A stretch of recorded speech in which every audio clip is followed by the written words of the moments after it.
مرحبا بكم. اسمي ماتيو تويي، عمري 39 سنة وأسكن في المدينة الفرنسية دوردوني.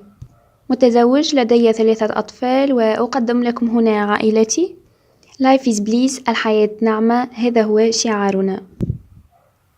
ارتدت جامعة الرياضة وعملت في العديد من مراكز اللياقة البدنية، وذلك في مجال التدليك والأيورفيدا وهي الطب التقليدي الهندي. ولدي معلومة هامة لأشاركها معكم اليوم. كما تعلمون جميعا، معظم الناس يرغبون في الحصول على المزيد من المال والمزيد من وقت الفراغ. يعلم الجميع بأنه بالمزيد من الموارد يمكنك أيضا مساعدة عائلتك وأحبائك.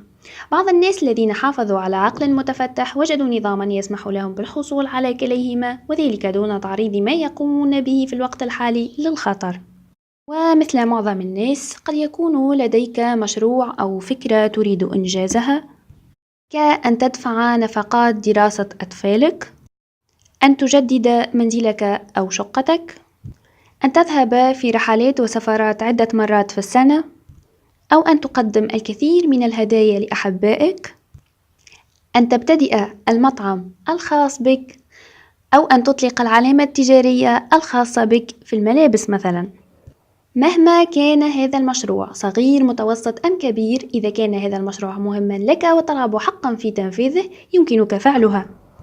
على أي حال، لا أستطيع أن أعدكم بشيء، ولكن هناك شيء واحد مؤكد، هو أن هناك المزيد والمزيد من الناس الذين يدركون رغباتهم وأحلامهم من خلال هذا النظام.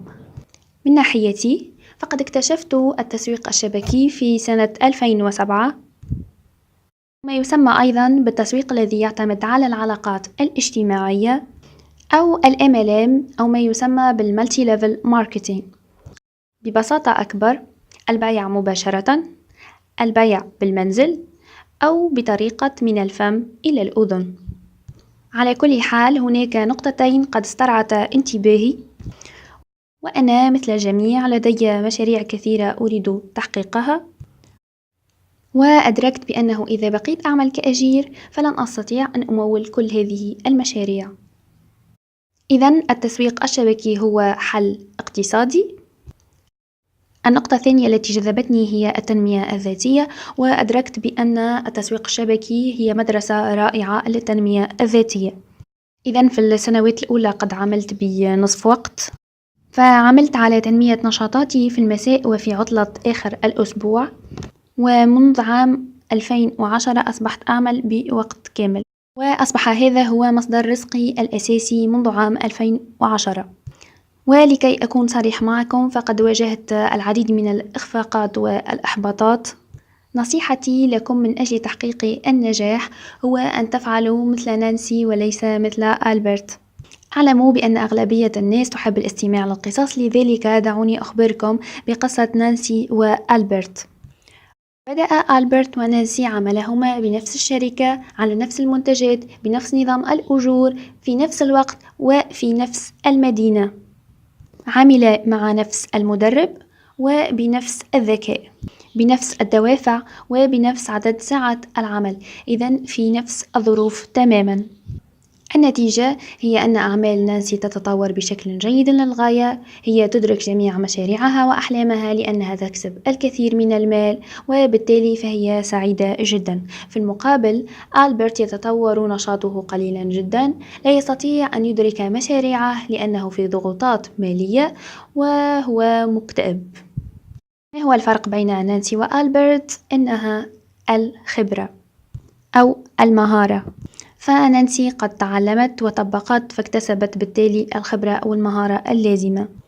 مجموعة هذه المهارات تساعد الناس شيئا فشيئا على النجاح في كامل نشاطاتهم. مجموعة هذه المهارات تسمى بالست البسيطة. الست نقاط البسيطة نظام النجاح الذي لا يفشل أبدا. هذا النظام يعمل مع الناس الذين يريدون حقا النجاح.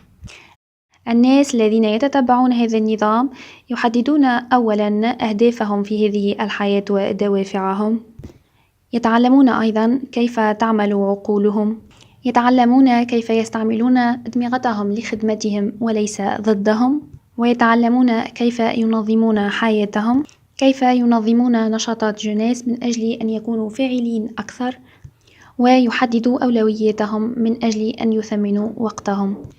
الناس الذين يتبعون هذا النظام يتعلمون عرض نشاطات جونيس دون أخذ أي احتمال للرفض بالاعتبار، دون ممارسة أي ضغط على أي شخص، دون أن يخسروا أيا من وقتهم.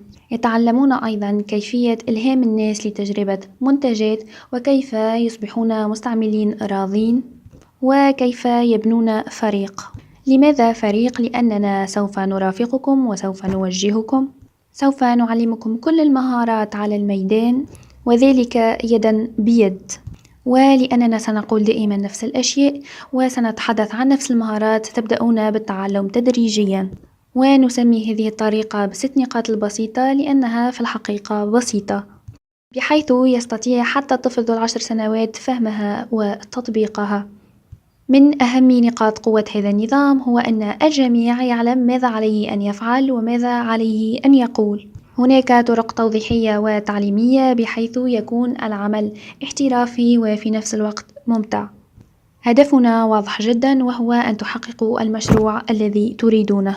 كيف ذلك؟ من خلال كسب المال، وهذا أيضا نقوم به في شكل فريق. إذا أردنا التلخيص، أنتم توجدون في الوسط. انظروا إلى ذلك القلب المشتعل والذي يمثل أهدافكم، أحلامكم، وكل ما تريدون تحقيقه. إن كان صغيرا أو كبيرا فهذه هي محطة الوصول بالنسبة لكم. كما رأينا منذ قليل، أن تدفعوا من أجل نفقات دراسة أطفالكم، أو أن تدفعوا من أجل نفقات تقاعد آبائكم، أو أن تجددوا منزلكم، أن تذهبوا في سفرات عدة مرات في نفس السنة، أن تقدموا هدايا لشريككم، لأقربائكم، لأصدقائكم، أن تبدأوا مطعمكم الخاص، أو أن تبدأوا ماركة الملابس الخاصة بكم، أو عملكم الخاص مهما كان المجال. ثم نأتي لجونيس، وهي العربة الخاصة بكم. بإمكانكم اختيار العربة ذات الحصانين، ولكنكم اخترتم العربة ذات 200 حصان مع جميع الامتيازات، وذلك لأن جونيس هي عربة قوية، سريعة، حديثة، ومربحة في نفس الوقت. ويمثل نظام الست البسيطة نظام التشغيل، نظام الأبحار، أو نظام القيادة. وتذكروا دائما أن هذه المهارات يمكن حتى للطفل ذو 10 سنوات فهمها وأيضا تطبيقها. وفي النهاية الفريق، كل الأشياء التي سبق وذكرناها في الفريق. الفكرة هي أنك عندما تكون بمفردك ستستطيع الذهاب بسرعة، ولكن عندما تكون في فريق يمكنك الذهاب في نفس الوقت بسرعة ولمكان أبعد. وأنا أيضا مثلكم، أنا وزوجتي وأطفالي لدينا مشاريع ولدينا أيضا أحلام. أول مشاريعنا كانت هي أن تهتم زوجتي بالأطفال في البيت كامل الوقت، وأن تدرسهم بالمنزل. بفضل هذا النشاط تمكنا من تنفيذ هذا المشروع. ومشروعنا الثاني هو أننا كنا من أحباء الأكواخ في الطبيعة والأشجار، وتوجد شركة في دوردوني لنسخ قصور البيغيغور، وتمكنا بفضل هذا النشاط أيضا من تحقيق هذا المشروع. واشترينا قطعة أرض كبيرة في دوردوني، وبدأنا في بناء هذا المشروع. الفكرة هي أن يأتي الناس للاستجمام والاستمتاع بالطبيعة، أن يسكنوا في شقق لطيفة، أن يقوموا بالرياضة، أن يعتنوا بأنفسهم. إذن هذا هو. كان معكم ماتيو، وأترككم لمشاهدة بقية مقاطع الفيديو. تذكروا دائما أنكم أنتم في قلب هذا المشهد التوضيحي. إن كنتم تريدون أكثر وقت للعب مع أطفالكم، لممارسة الرياضة التي تحبونها، أو أن تدخلوا في دروس تكوينية في المطبخ، في الرسم، في الرقص، في النجارة، إلى آخره. ربما تريدون شراء آخر إصدار لشركة السيارات التي تحبونها، ربما تريدون أن تحصلوا على تقاعد مريح، أو أن تتركوا موروثا لأطفالكم.